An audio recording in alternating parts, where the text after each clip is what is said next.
సమూయేలుకి దేవుడి స్వరం విన్నాడు. 3 సార్లు విన్నాడు ఆ స్వరం.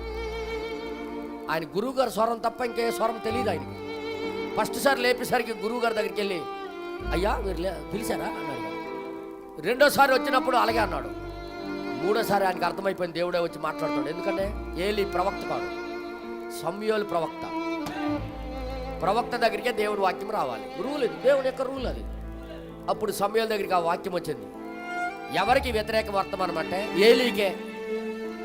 ఎవడైతే పెంచాడో, ఎవడైతే జాగ్రత్తగా చూశాడు, కొడుకుల కన్నా కొడుకులుగా చూశాడు, అంత మొగమాటం లేకుండా ఇప్పుడు ఆయనకే వ్యతిరేకంగా మాట్లాడవలసి వచ్చింది. నువ్వు భయపడకూడదు, మొగమాటం పడకూడదు, ఏలీ గురించి ఇలాగా చెప్పము అనుకుని ఆయన గురుండి దేవుని స్వరం వచ్చింది.